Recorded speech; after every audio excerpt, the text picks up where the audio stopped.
I'm Gary Johnson, and this documentary has become a part of Dr. Waymon Hinson's legacy.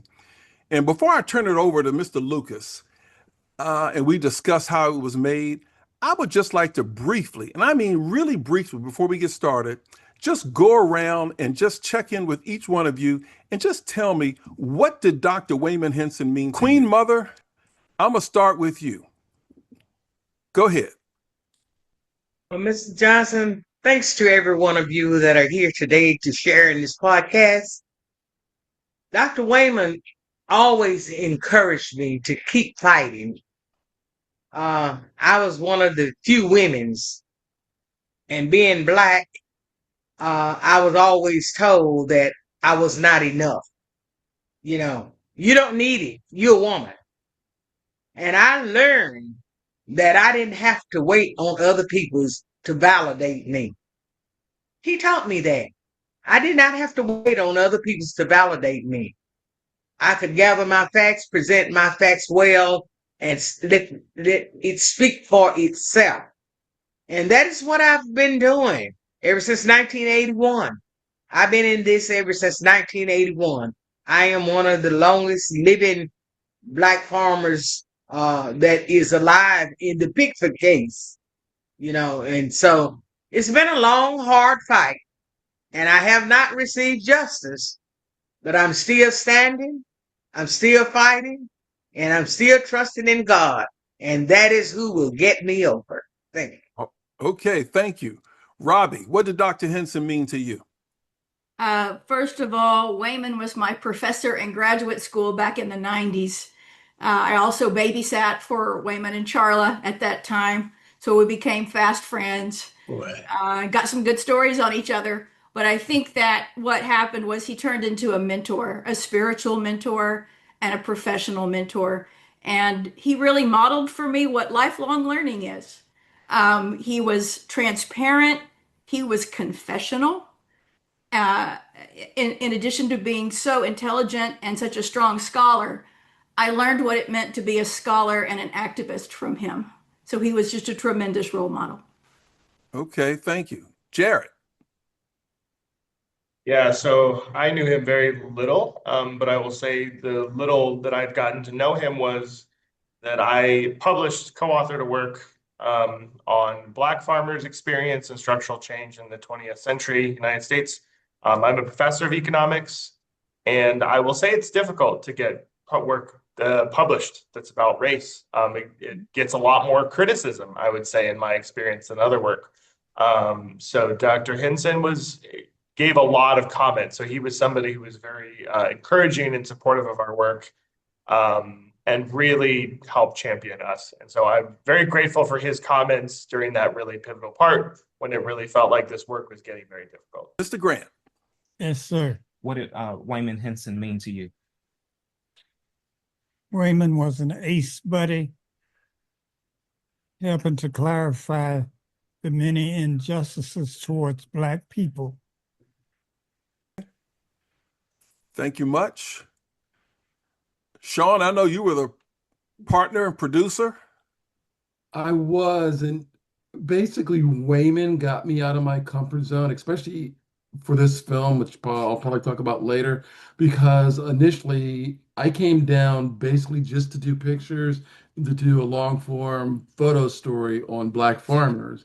And it was Waymon came to me afterwards and said, "Hey, would you think about doing a film?" I'd never done video, so that was a new skill set for me. So he got me to get out of my comfort zone to do this, and I appreciate him for having done that. Okay. CJ. We can't hear you. Hello. Yeah, there we go. I just want to say that he was just a overwhelming force of positivity and someone who was encouraging and basically exemplify what it meant to be an ally, to fight for an important fight that even if it might not seem like it directly affects you, fighting for everyone, a better tomorrow for everyone. So very very, very honorable. Okay. and Ms. Baldwin. Hopefully I got the name right. If you're with us, I see you on the screen. And if you're there, you're on mute. Um, yes, hello. There we go. Hi. Um, yeah, I was just asked to join just to kind of support, and he was just an inspiration. I'm a longtime Pickford. Uh, um, my mother is uh, Dr. Bernice Atchison, so Oh, I was asked to kind of step in and listen in and share if I could.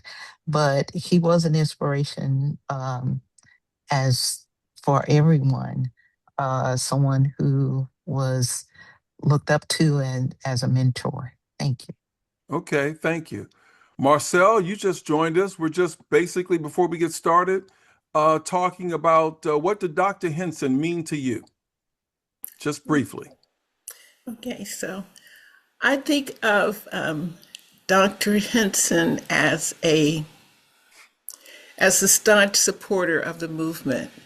He was a friend, and he was analytical. No matter how complex the problem was you brought to him or that he viewed, he could think of a way that was very analytical to break it down and present it to others. And on a personal level, I thought of him as a true friend. I had great respect. I enjoyed his slightly wicked sense of humor. It kind of matched my own, and I miss him. Okay. Dr. Hinson and I had many conversations about his writing and his commitment, and I started putting his work on the website blackmeninamerica.com and to help further educate and with the Justice for Black Farmers website. And he was always committed and inspirational. And I just enjoyed our conversations together and exchanging the writings to help educate the people. And so, Charla, I just wanted to get that out there, before we started. And it's my first time meeting you. And so I just wanted to get that out there before I throw it over to Lawrence. I appreciate this day. Waymon, he called the Black farmers and the people he worked with his family. I'm Chickasaw, but he was not Chickasaw. He made it clear to me. He dreamed big dreams. He didn't grow up in a family that fought for mercy and justice. But through the years, he was brought into such a deep understanding. And he always said, this will be the last thing I say. When he retired, he said, what am I going to, I've got so much work to do. What am I going to do if I die before I get it done? And he pushed himself every day. And he was honored to know all of y'all. He loved you and you were family. And I just thank you for honoring him in such a way. He truly loved the movement and wanted to do everything he could to make things better. A man of justice and mercy, and he always wanted to walk justly inside of God. Okay. Thank you. And Mr. Lucas, I'm throwing it over to you. Well, thank you all for coming on July 8th, 2026, to talk about the struggle of Black farmers.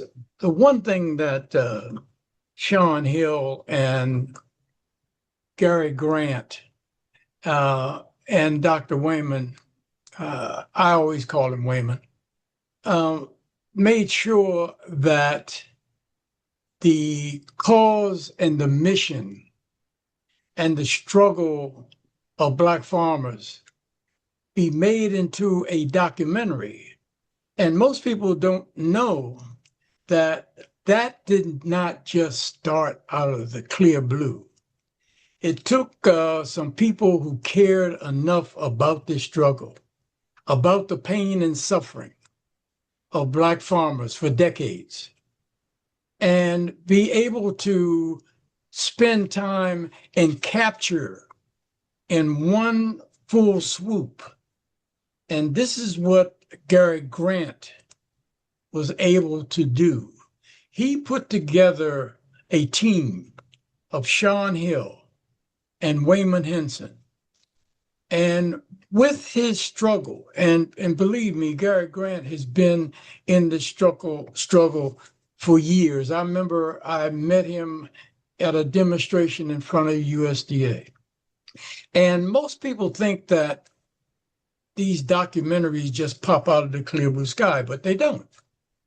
It's all about this documentary and film trailer talks about the pain and suffering made by so many Black farmers because of the discrimination, the racism and the sexism and intimidation at the U.S. Department of Agriculture, which is really known as the last plantation. We need to make sure that this legacy that Dr. Hinson left to us, this legacy and this mission that Shoun Hill has and Gary Grant has funded through his organization in Tillery, North Carolina. It didn't just happen. This happened because of someone else's pain and suffering. And what we have today is some of those people who are here today, such as Shoun and Gary and little Gary, to talk about how this film, this trailer, which is called I Am Just a Layman in Pursuit of Justice. And I would like for us to talk about the making of this documentary. And Charla, we're going to depend on you filling in because Wayman's not with us any longer.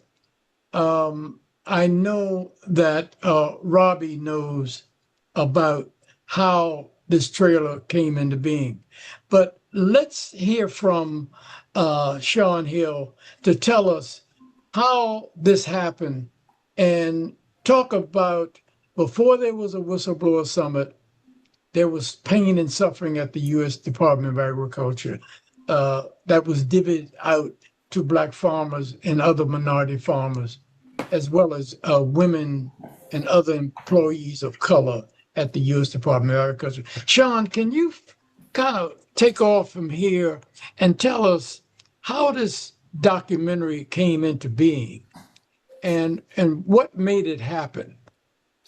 Thank you. Like I initially said, I had literally gone down to Tillery to do a photo documentary on Black farmers. And what got me interested in that was one of my high school friends was a farmer. And at our fifth year, reunion, I saw him and he had a head full of gray hair at like maybe, I think by then he was like 23, 24. And I'm like, what? And I'm thinking, okay, so if this is a white farmer going through all this, what do Black farmers go through trying to make a living from the land? So I started Gary Grant was like the second person that I reached out to, but the first person that actually responded to me. I'm not going to say who the first person was, but Gary, I reached out to Gary. He was receptive. I actually drove up. I was doing a fellowship in Georgia, so I drove up from there to meet with Gary and talk to him. And Gary introduced me to farmers that would be interested in me sticking around and taking their pictures. So I was in Tillery for like a week, I think a week or two that first time. Um, and I spent it with, oh my God, I spent it with I spent it with 2 weeks there, and then at the end, Gary had um, a festival on his farm, and that's where I met Waymon. And I'd never ever given it a thought about doing video because it wasn't a strong suit that I had. It was for me, it was all stills. But when Wayman mentioned it, I thought, okay, let me think about it and let me give it a go. And I did. And I will be the first to admit there's a lot of emotion in the film and it's good, but there's technical things that I know could have been done better. But I think the gist of getting out the emotions and what the farmers went through does come across. And if it hadn't been for Gary and the Black Farmers Association giving us money to go out and go to Texas and Arkansas and some of the other places to talk to these farmers, it wouldn't have happened because I'd put it up earlier on some crowdfunding source and I got nothing, hardly at all.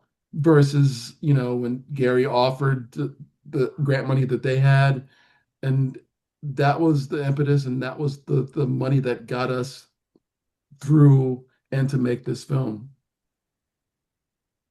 The three of you all came together, but you all had different pieces to contribute. The one thing that Robbie mentioned to me was the fact that how precise Waymon was. How did that precision and that preciseness and that caring that came from the concern that Gary Grant had initially, and how that in turn motivated you as well as Waymon to put together this segment, because you all are the producers, you have the director, and you have the funding mechanism. So what about Waymon and what about this documentary that emotionally moves you? That's the question. Wayman did most of basically the legwork, getting the farmers, laying out a schedule for us to drive to meet most of them. Um, there were some that didn't want to talk to us at all. Even their kids didn't want to talk about what their parents had experienced and what they had experienced, which was fine. But the ones that did were very open about what they were going through, and that helps the film because if somebody can talk about, okay, yeah, this is what happened to me, but if you can see it and the effect that it had on them, from a lot of them were crying, a lot of them just got emotional in such a way that they couldn't continue talking for a second because of the things that did happen to them. Um, Funny story, and then Charlotte will verify this at the end because there were some, she was our driver. I would tell Wayman before every interview, okay, after you ask the question, give them 5 seconds of silence and then they'll answer, and then the same thing on the back end. It took Wayman a little bit to get a hold of it because I know there was one part where one of the farmers, it was a really emotional scene, and I had to like literally put my hand up and say, "Don't say anything, let it play out." Things like that. But we worked it out and it was great. It's those experiences, those behind the scene things that, people don't see. And again, like I said, Wayman pretty much he made out the schedule and the groundwork. So he did all that, and the only way he could do all that was because of the money that Mr. Grant that gave us to do it. So I was just the third cog in the wheel, so to speak. It was Gary first giving us the money to do it, then Wayman putting everything together. Um, in finding the farmers, and then me going out shooting everything and then putting it together. So it was literally a whole complete team effort to do this. Why did you feel as though this story had to be told? Like I said, like I said, my classmate, the white farmer, I saw how aged he was at like 23, 24. And I'm like, so if it's that hard for him, and he had help, government help, how was it for black farmers? And that I couldn't get out of my system. My mom was quote unquote from the country. She wasn't a farmer per se, but they lived out in the sticks and all that. So that was another reason why I had an interest. I wanted to see how they lived, how they made a living, knowing what, like I said, what my white friend was going through. How did they make a living at it? Very, very interesting how you all got here.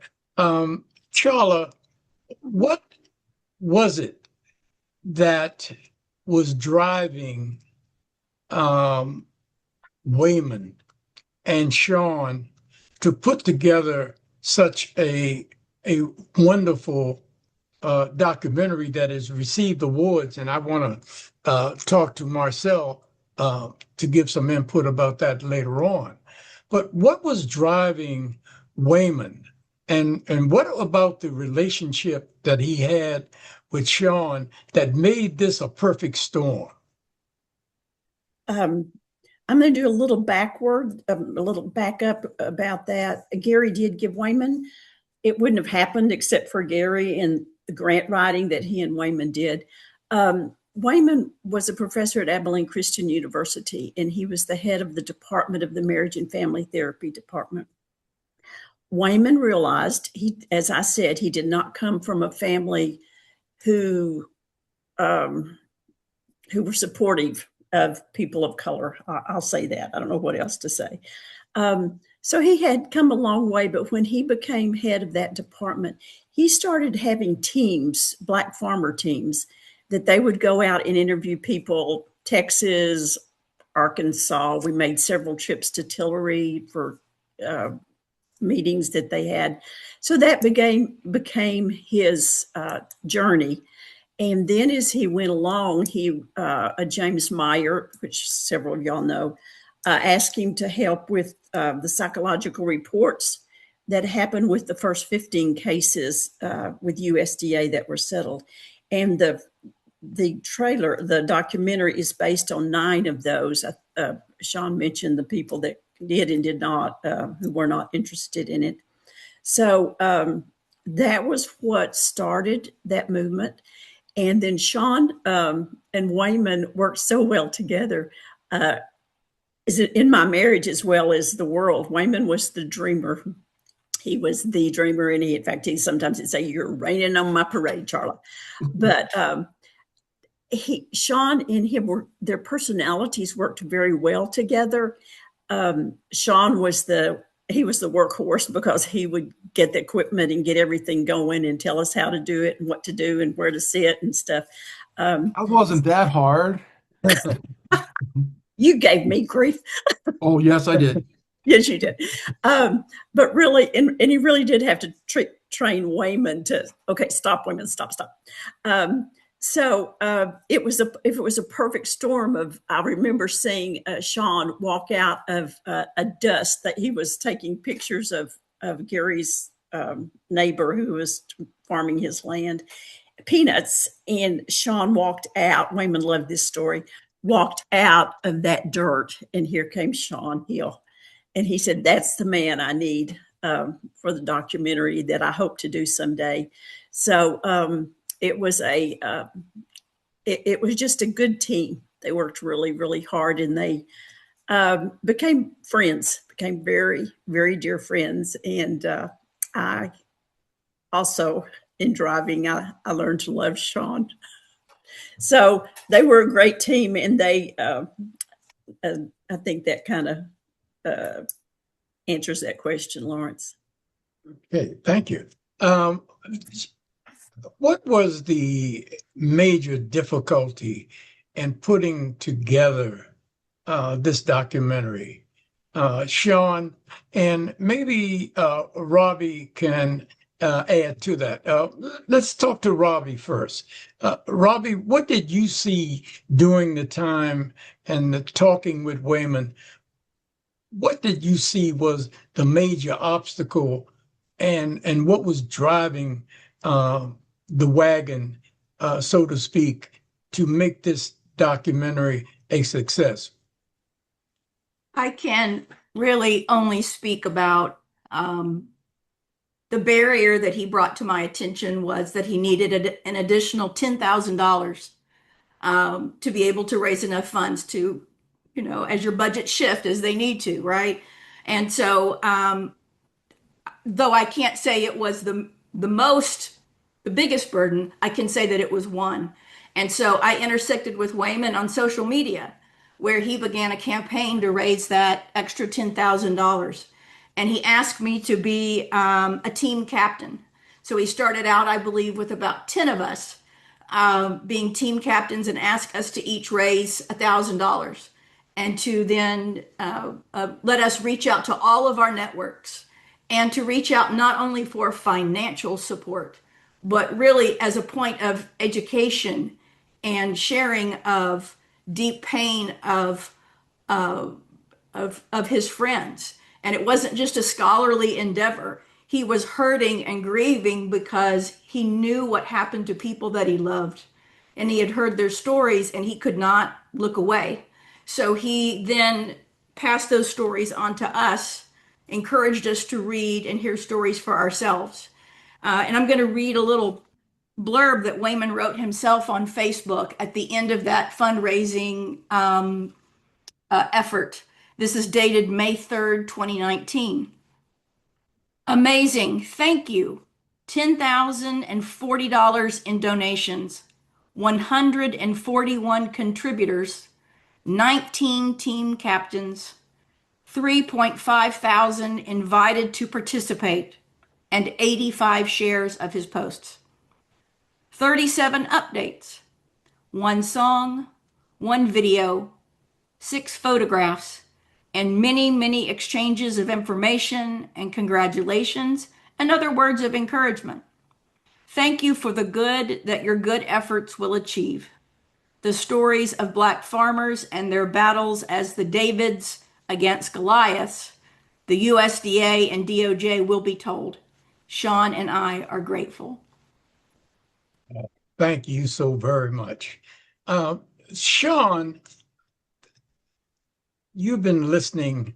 What do you think, doing those interviews that you had with the farmers, what do you think that was the driving force, or what made it a success? And we know that only 9 individual farmers participated on the trailer. But what do you think was a driving force to keep you all between Waymon, between Gary Grant and yourself, to keep this movement meaning the documentary, and making it a success? What do you think was the meat of all that? Probably the fact that a lot of the farmers that we needed to talk to, a lot of them were getting older and aging, and the fact that we wanted to get their stories down and have their stories heard. That was the main thing to do, and to let people know what was going on. I mean, what was it, 6 years ago, or whenever the present occupant of the White House was in the first term, when he gave that $12 billion to white farmers, none of that money went to Black farmers. So it's just the film hopefully is another way to show that, okay, you see farmers getting money, but then Black farmers get none, or even when they are supposed to be made whole, white farmers have a problem with it because they're not getting the money. So it's to be able to tell their stories in their words and to have people see them, not just hear them, but see them, see the tears and to see the anguish and see the pain on their faces, that not being able to do something that all of them loved to do and wanted to do, but couldn't do because of racism. And there's no way around that. It was because of racism. Um, Thank you. In the case of your relationship with Gary Grant, what did Gary Grant do? And Gary, are you still on the line? Yes, I am. Okay. Gary, why did you decide to fund such a project? And why did you pick Waymon and Shoun? Well, one thing, the story's always been told from somebody else's perspective. It was about time that we told our own story. Why did you choose Shoun and Waymon? Shoun and Waymon were there and they were open to hearing the stories and supporting it and not trying to rewrite it. Why did you take your funds from your organization to do this? Why? As I said, everybody else has been telling the story, but we needed to tell the story. Well, I want to thank you for making it possible. What do you think in your thinking as to what really made this film a success? Can you elaborate on that a bit, please? Why was the film a success? The film was a success because we were telling the story for a change. It wasn't doctored up. It was reality. Why do you think these farmers, the ones that were selected, why do you think, because some of these farmers are not with us today, why did you have anything to do with the selecting of the farmers that did contribute to the documentary? Oh, I had heard their stories, so I knew which ones were good and which ones could tell it good. And that's how we got them in there. What would you have done differently in looking back and putting together the documentary? Is there anything that you would do differently? Start earlier before it got too old and foggy. Okay, so what you're saying is we had to get it done and get it done quickly, and we had Shoun and Waymon to carry on that keep that on track. One thing that we need to realize that when all these pieces are put together, there's always some people like Robbie and Shoun and Gary that made this event, this trailer, a success. Now, I would like to get Marcel Reed on to talk about the awards that have come from her organization, the Whistleblower Organization, and how she appreciated what was being done on behalf of Black farmers as it related to whistleblowing and speaking out. Are you there, Marcel? Yes, I am. Thank you, Lawrence. First of all, I wanted to say that the film was excellent, and it was well received by our audience of people who saw it, and subsequently It won an Impact Award, one of the pillars. I believe Shoun came to DC at that time to receive the award. I liked the film because it was real, as you said, Gary. These were real farmers and they spoke like real farmers. And I have family in Bessemer, Alabama, and they spoke like and sounded like and reminded me of the family that I have, that I visited all the time. I think it also showed that we were a landed people who lost our land, and it's an echo in many of us. You know, your grandmother or your grandfather or somebody, you know, had a little piece of land and they farmed it. And then as we got older and more separated from the land, then we didn't have land. And for me, it reminded me of that. You know, many of us now don't own land. We rent. And some part of us still longs for that, longs for the land, longs to be on your own place, in your own world, where you can determine what you're going to do. And this film, though it talked about the farmers, it also had an echo of that. You know, your right to run your life to the best of your abilities. And I know that it was filled with all the angst and the pain of what the USDA didn't do. But for me, it rung an even deeper chord, and that was the longing to own what you have, the longing to be free, the longing to set your own destination. And the battles that I saw with these people was just with these farmers, with these now ancestors.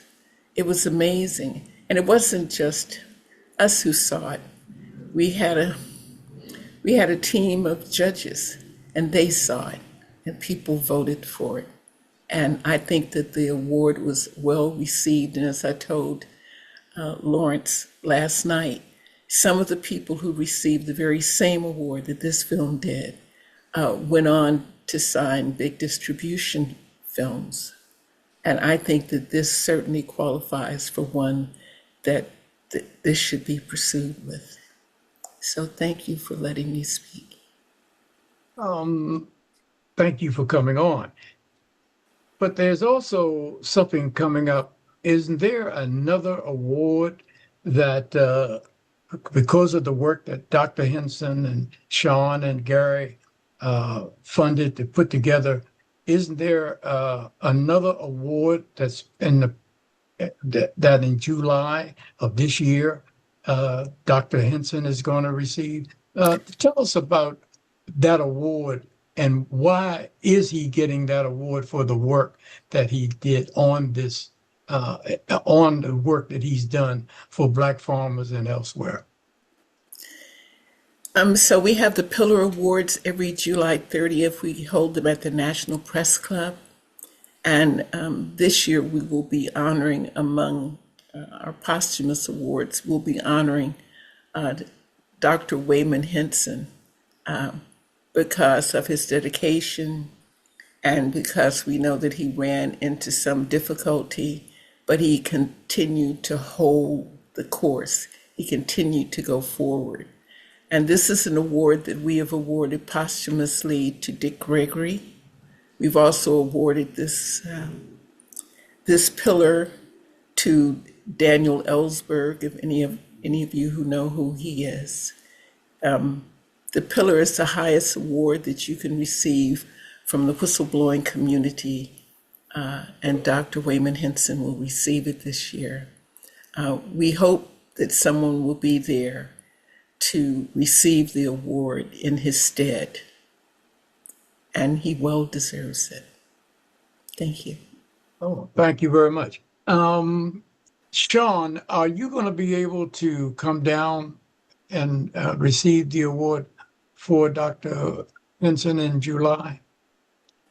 Unless Charla can't do it, I will do it. I mean, if it's, you know what I mean? So if she can be there Okay, to accept fine. it, that's great. If she can't, I will. So I mean, she should have first go at it, I guess. Yes. Okay, well, that'll be fine. Right. Gary Grant down in Tilbury, you have been in the struggle for a long time. Tell me, what do you think could have been done better uh, to make this trailer even a better success than it is today? What do you think you would have done in looking back in hindsight? What do you think? What would you have done to improve the film?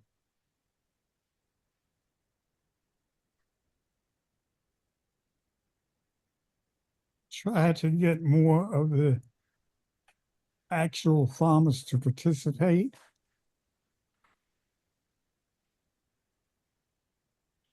Well, doing can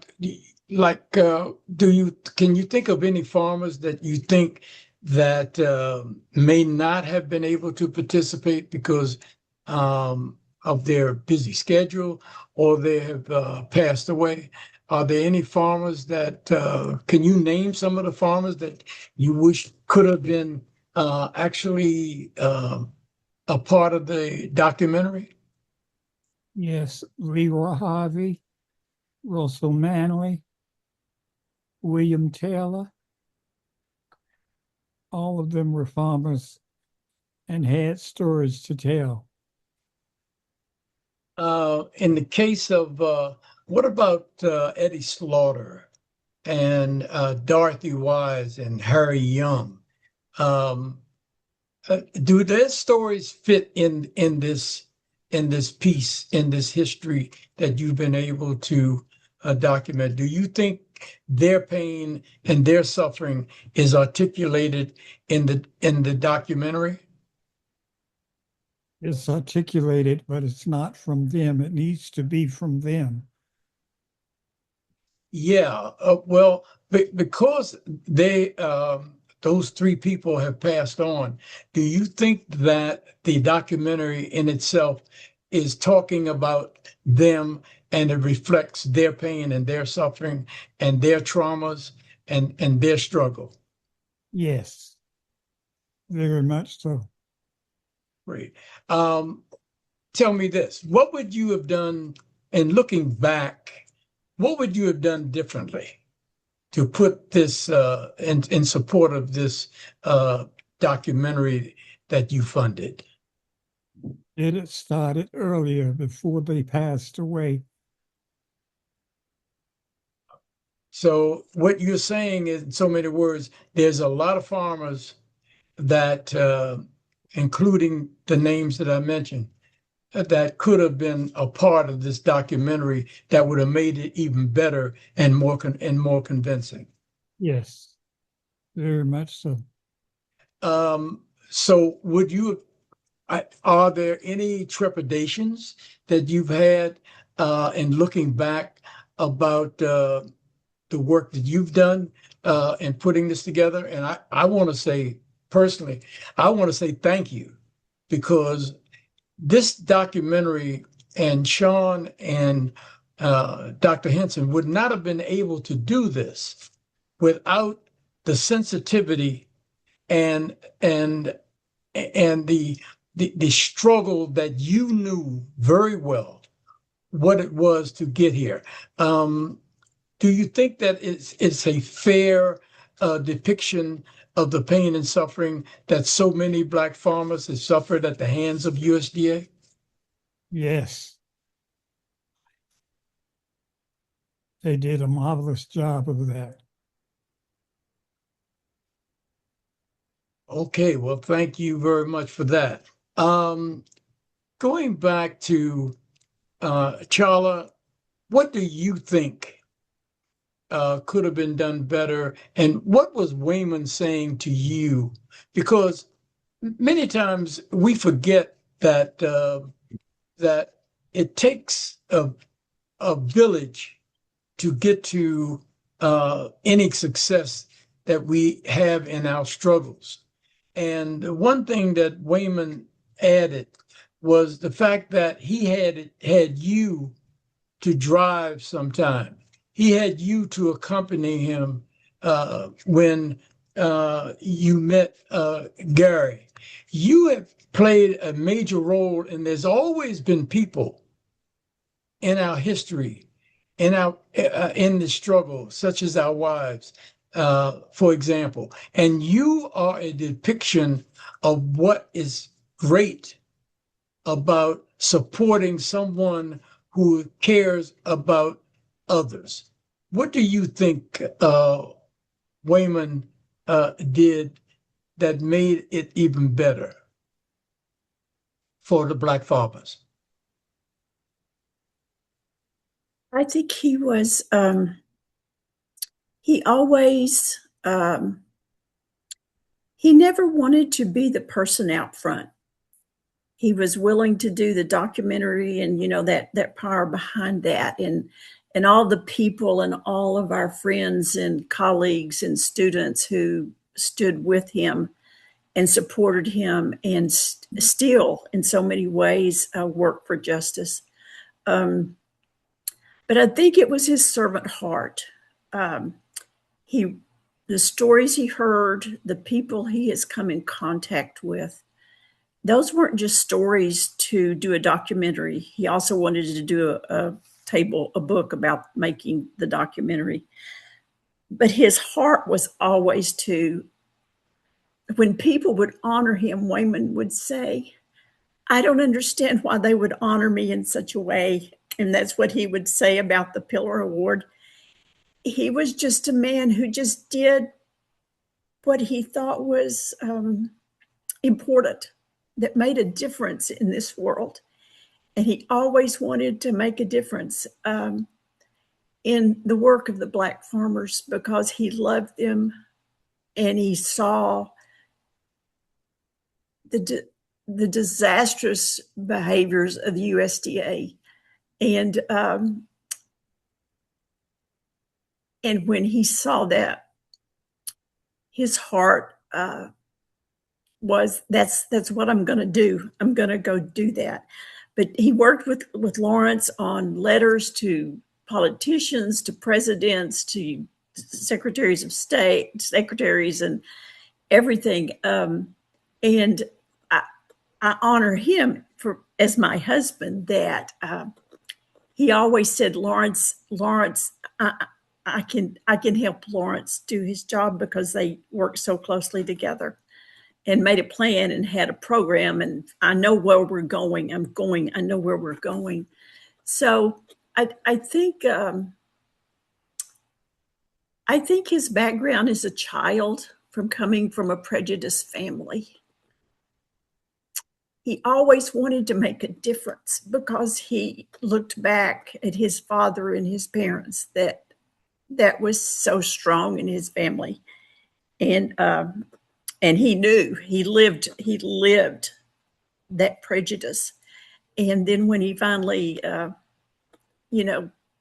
he always felt that way, but his heart was with the downtrodden and those that USDA just absolutely destroyed, physically, emotionally, families. He just couldn't bear all the things that the USDA did because he was the psychologist again who worked with the people who were the first ones to get settlements with USDA. So he walked those paths with those people. Thank you. Robbie, Ms. Hutchinson, what do you think was a driving force for making this documentary that is so successful and so adored by so many? I know that he was motivated. I'm a mental health professional as well. And I know that he was so angry at blaming people who were in poverty for maintaining it and not having a broader contextual view of all the different forces coming down from the culture, from societies, from community, family level, all these burdens coming down on individuals that contributed to what happened to them. And he wanted to show in some work that we were doing next on the Black farmer movement how so many different factors played a role. And he wanted to expose all those factors and unburden judgments that had been made against Black farmers. And so I think that, as Gary was saying, every time that it was possible, allowing Black farmers to tell their own stories and stepping back and getting out of the way was so vital to him. And I think that we talked about precision before, but I think he had insights too as to all those different cultural factors that played a role that needed to be exposed. In addition to the USDA, there's so many more. So I think having that systemic lens as a marriage and family therapist and a psychologist maybe gave him a fresh view that he could add a different layer of a different frame to a documentary and to be able to interview in a meaningful way. Oh, thank you very much. Shoun, what do you think Waymon and you really want the audience to remember most of this documentary? And yes, that's the question. It would be the hurt and the pain that the farmers went to and that went through and that they're still going through. Um, Again, they haven't been made whole, as one of the farmers said in the film, and it's a double slap in the face, like I said, where they get the award, but then a white farmer sues, so they still haven't gotten it. So I want people to understand that one, it's still happening, and that it has hurt people. It's like when they say slavery was 400 years ago or whatever they say, but it's a cumulative effect of everything. And like with these farmers, they wanted to be able to hold the land, to work the land, and to give it to their kids. They can't do that at all. And now white farmers are finding that out the hard way now that um, prices are driving them into bankruptcy and having to sell land that they've had for hundreds of years in their family. So they're now starting to feel what Black farmers have felt all these years, and except they are probably not going to get any recompense the same as the Black farmers because they will now probably be sharecropping on their land, so to speak, from Big Agra. I just want people to know that people were hurt. That hurt is lasting, and that it's not over with. Was there an interview that changed the direction of where you all were going, the film? Was there any interview that impacted that much that may have changed the direction or kept the direction that you were going? My main focus going in was to basically let the farmers tell their own story. So when if some would break down, that's what I needed to tell the story because people need to see that. If they don't see that hurt and pain in that person's voice and through the tears, then the film wouldn't have any impact at all. You have to see what it's done to people in their words as to what happened to them to get the feeling. Like, say, if I had interviewed them and they all were in a mid-tone, just matter of fact, giving out what happened to them, it would not be the same as what I got getting the silences and getting the tears and getting the frustrations and the longing looks that they gave about missing what they did. So all of those things I needed to tell. I'm not even gonna say tell their story because I took students to Pine Ridge Indian Reservation, and one of their people were like, "We are letting you share our stories." So now I've come to say that a lot, that I want to share the stories of the Black farmers because they have to be the ones to tell their own stories, like Mr. Grant said, and that's what I hope to do and hope to continue to do to get more of their stories out there. What do you think you and Waymon really and Gary really want to remember most about this documentary? What do you think?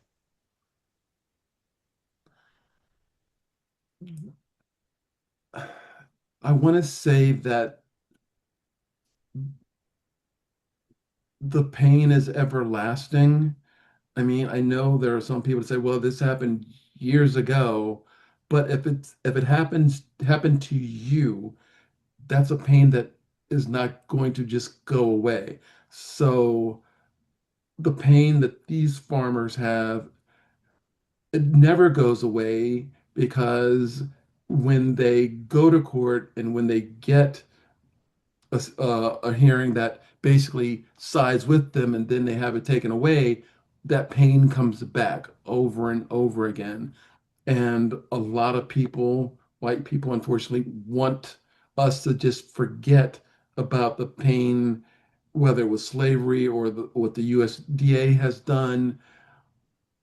They just want us to forget it, and we can't forget it. And I hope that this film, and in the words of some of these farmers, get across to people that actions have consequences and they cause pain. And I don't think a lot of people are seeing and hearing that pain. They're they want to move past it. They don't want to see the hurt that they may have caused other people. But I want this film to, in a way, show it again so that it hopefully does change things and change people's minds. Well, thank you.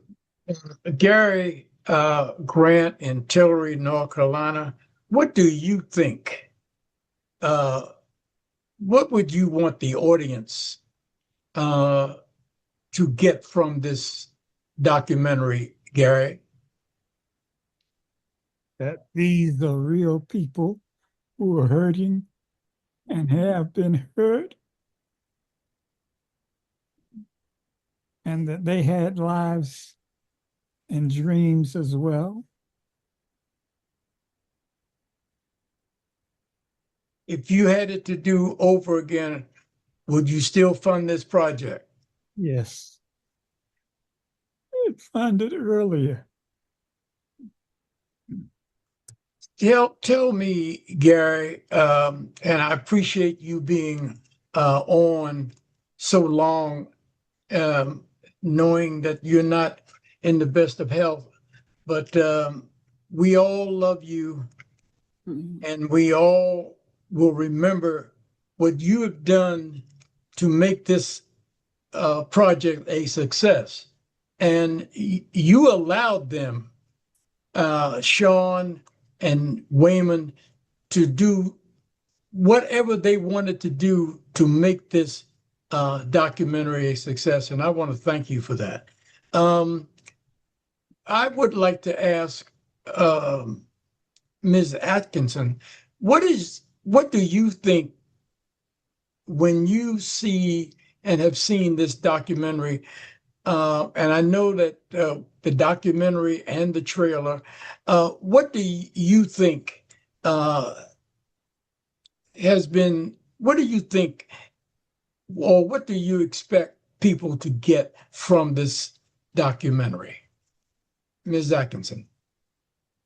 I think that I look for people to get a sense of the understanding that it was hard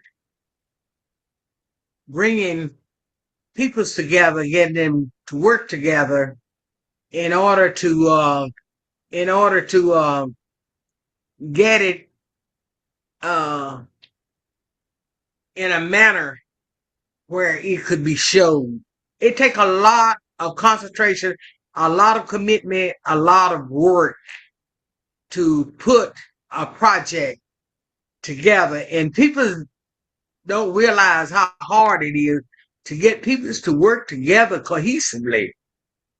That is the main thing. We just don't come together and sit down and discuss uh things and resolve them in a manner where it can be cohesive, because we've been trained to conquer and divide.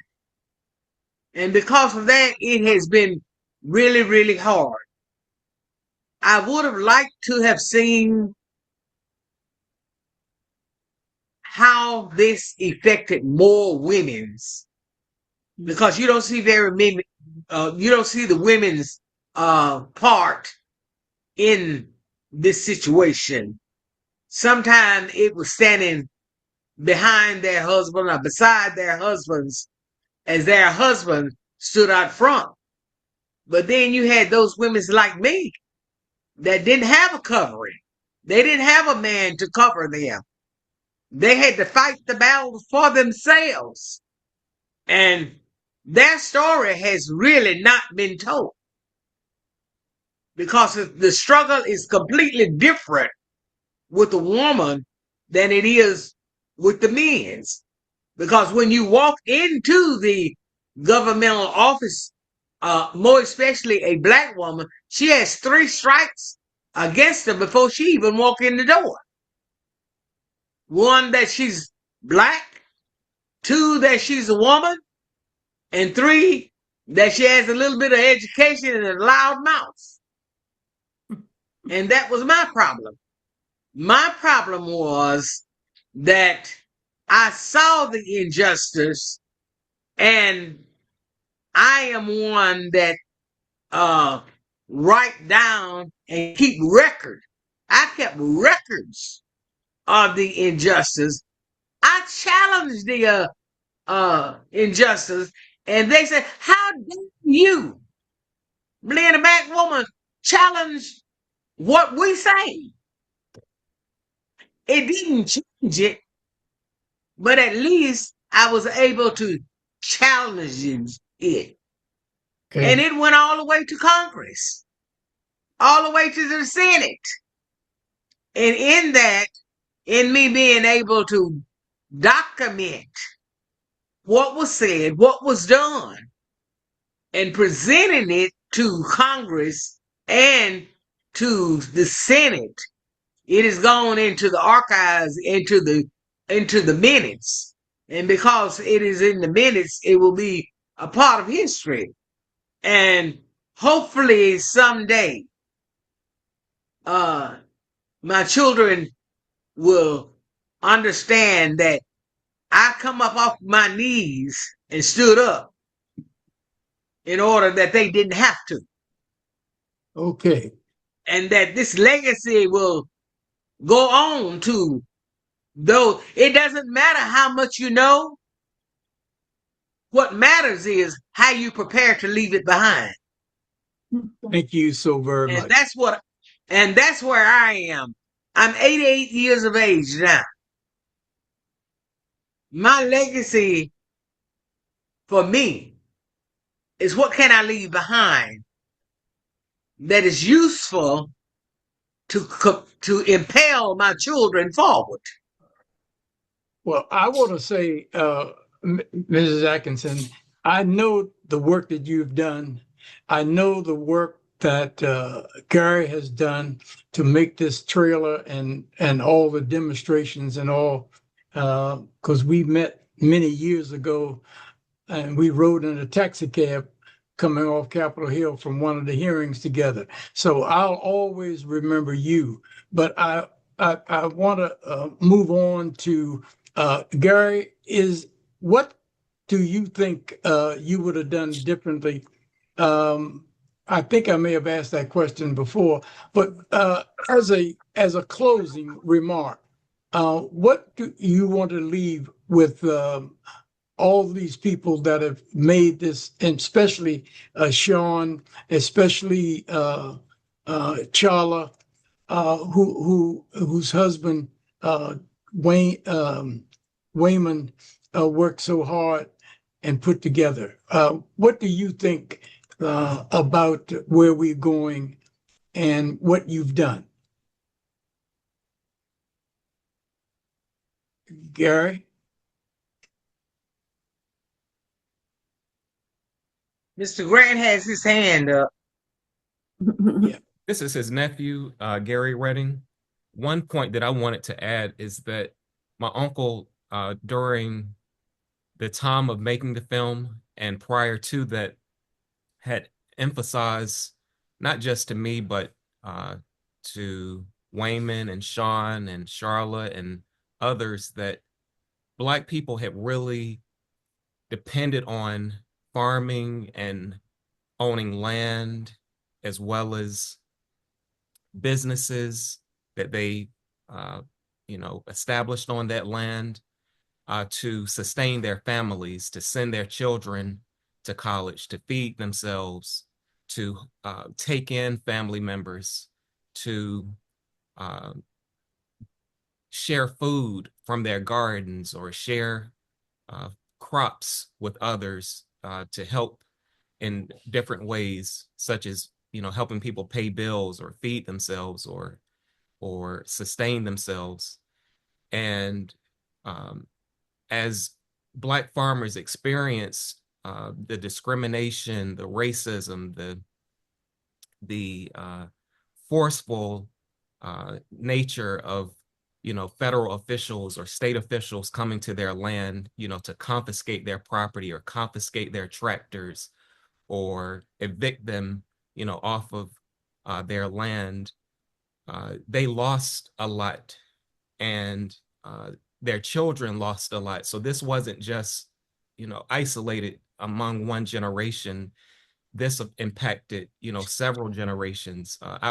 Our own family, for example, did not leave our property some months or some days or some years, because we wanted to make sure that we could hold on to it, and federal officials or state officials didn't come and try to confiscate what we had worked so hard to not only buy but maintain. But more importantly, my uncle saw the film as also a way to hopefully inspire a new generation of young people. I'm one of them who has gone to law school and now has graduated from law school. I practice law in North Carolina. So I'm helping Black farmers and other people in my community to create wills and trust and other estate planning documents. He also wanted to inspire people to become writers, so we could have young people become reporters and journalists and filmmakers and playwrights, who could tell the story of Black farmers moving forward. And most importantly, I guess I would say he wanted to inspire young people in our community to come back from, wherever they are. Some of them have gone to Philadelphia, New York, LA, and different places, sometimes overseas, and do not see a future in North Carolina, Alabama, Mississippi. But he wanted to inspire them to, rethink that logic and say, do I have, land in North Carolina and Alabama and Georgia and places like that, that is of value, not just because you could have a home on it or a business, but somewhere that you could, raise your family, and somewhere that you could potentially pass down to another generation to, have a way to to support ourselves and not be beholden to the government or something else that doesn't mean us well. So I wanted to share that because he's taught that to me, as well as countless other young people in the community, as well as in the nation and around the world who come to Tillery.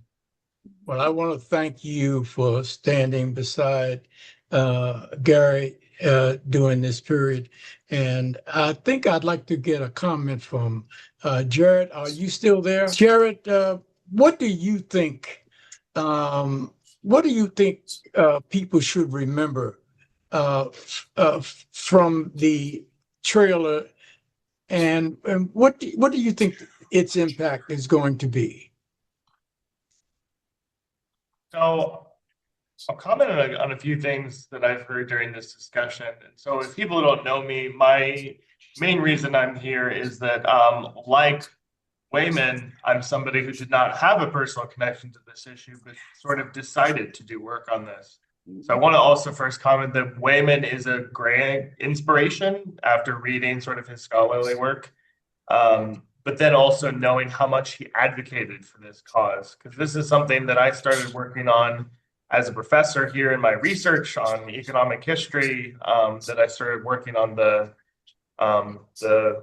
research on Black farmers and what they dealt with in the 20th century. So there are some takeaways, I think, and a lot of people have pointed out land ownership is a real big issue in this community. And as an economist, what I know about land ownership is that it is a huge determinant whether you survive in agriculture or not. The people that are renting get exposed to all these risks and problems. The people owning land do not. So I'll point out the land ownership, but that also, I think a good takeaway of this story is just that the seeds have been sown a long time ago. And so I think I heard some people mention that, there's a desire to sort of push past and say, well, that was however many years ago and Pigford has been settled already. But the real damage to, I think, Black farmers has just been in the 1920s through the 1960s, because it set a precedent that if you did not have land, then you weren't able to pass it on to your children and pass on this legacy of farming. And so sort of you have generations that have been cut out of a source of generational wealth.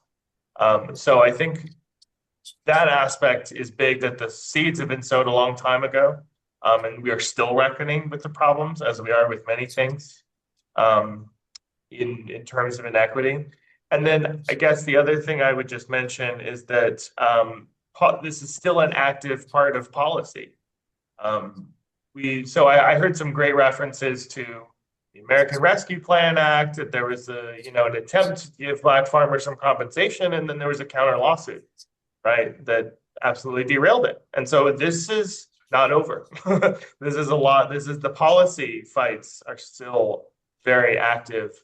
And so I think hopefully a good takeaway from this, and also from Wayman's example, is that it's never too late to get involved, to work on these topics.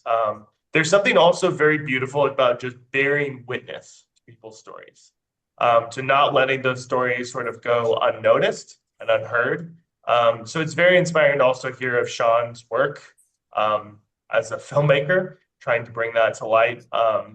So Shoun and Waymon together really bringing this to light. So I think even apart from this, a takeaway is just to witness these stories is really important. But not just that we witness, but that it moves us to action today, because there are policy discussions to be had. There are fights to be had on the Hill. The story's not over. And it's certainly not over. Okay, thank you very much. As we close, Gary, what do you think you would like, again, the documentary to say to those who have seen it and those who have experienced it as well? Gary? You're on mute. An aspiration. Sorry about that. Start over. That these are real people who have dreams and aspirations for themselves and their children.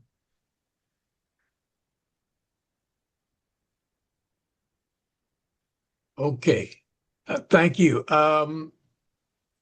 Robbie, what do you think you would hope that would be remembered? And then I'll come back to Mrs. Atkinson's daughter before we close also. That all of us have a part to play in bringing about justice. And there's a role for everybody.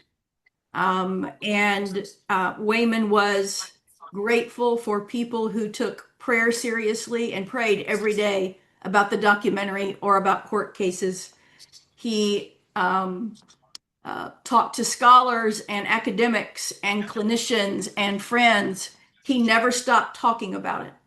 And so I think that what I would hope that the documentary would take away is that there's a place for all of us.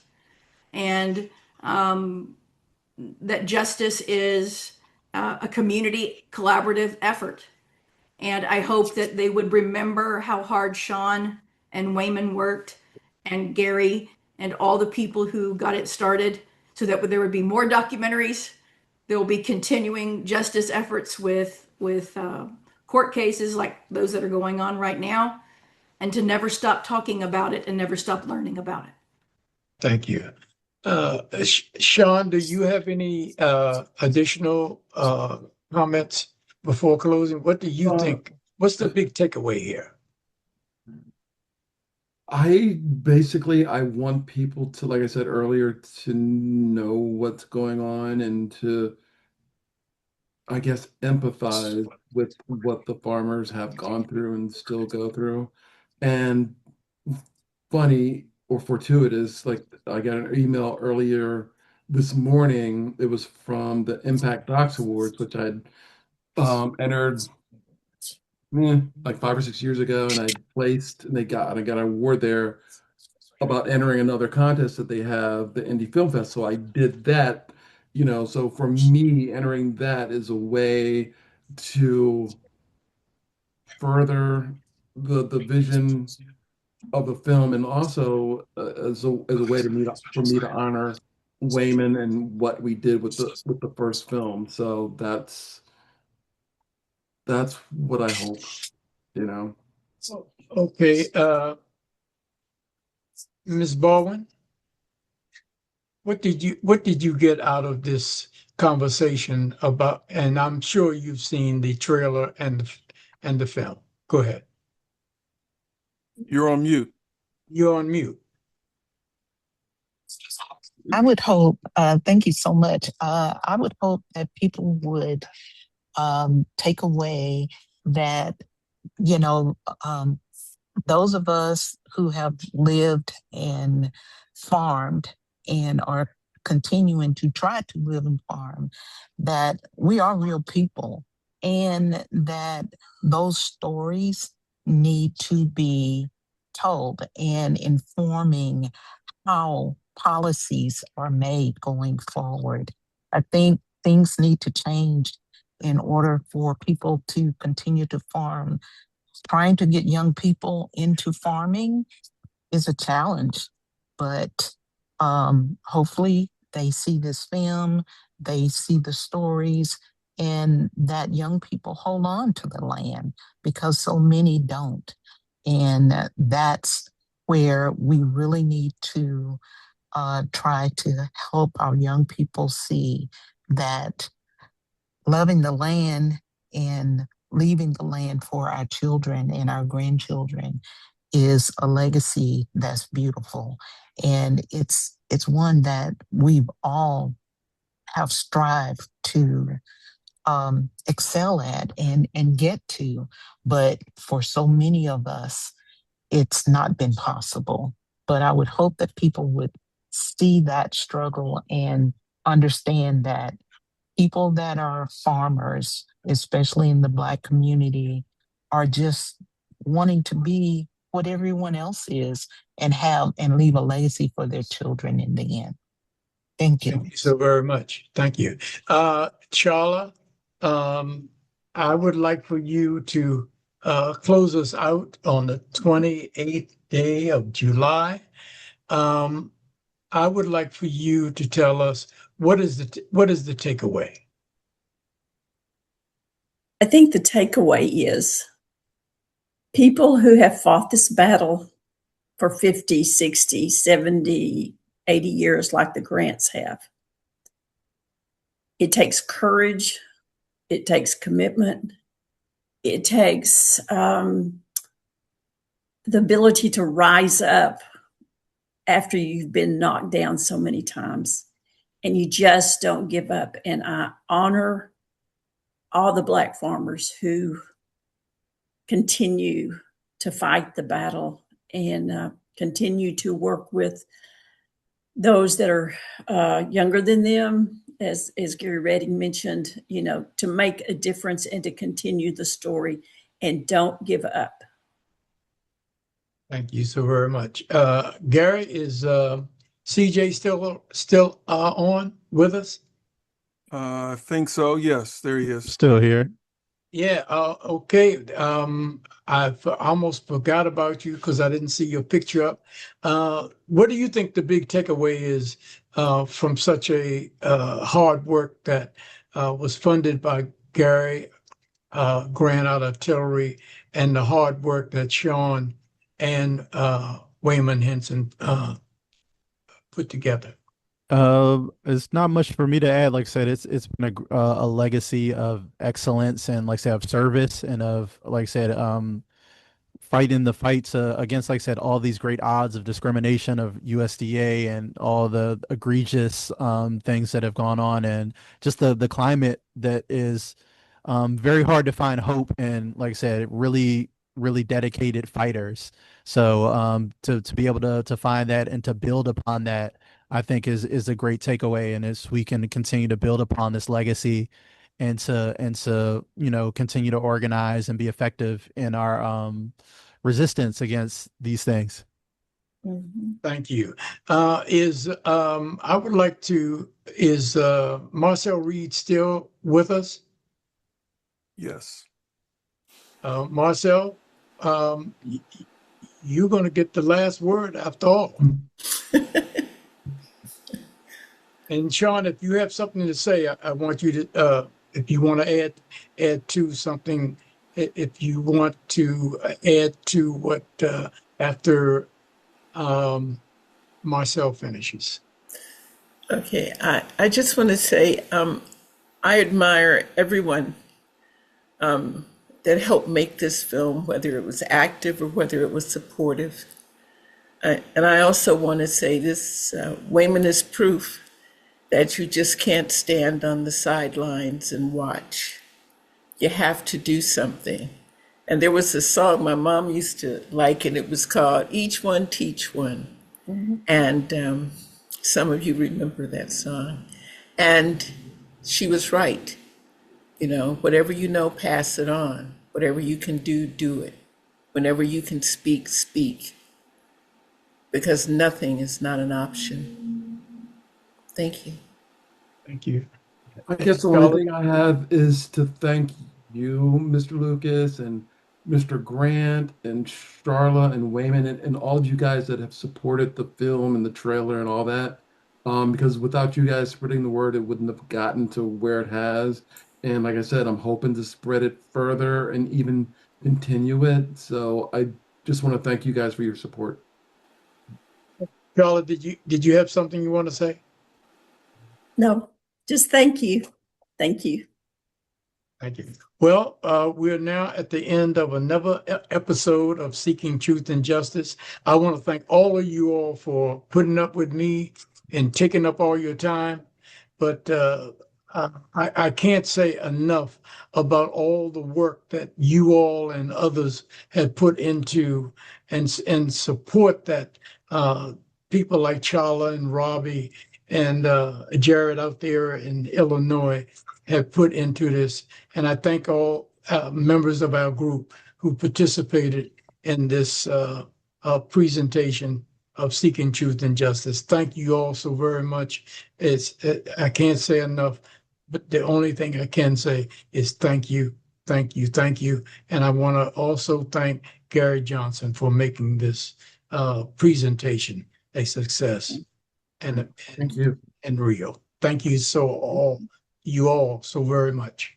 Well, Mr. Lucas, as we close out and end up, I think when you all go back and you watch this show, there's a word that's going to stand out that you heard more than anything else, and that's the word legacy.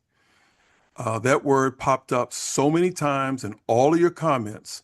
So clearly legacy is important. And this afternoon, we talked about a documentary, but we also celebrated the life of a man who believed that history should not be forgotten. And so Dr. Hinson dedicated himself to documenting the truth, preserving voices, and helping America confront its past.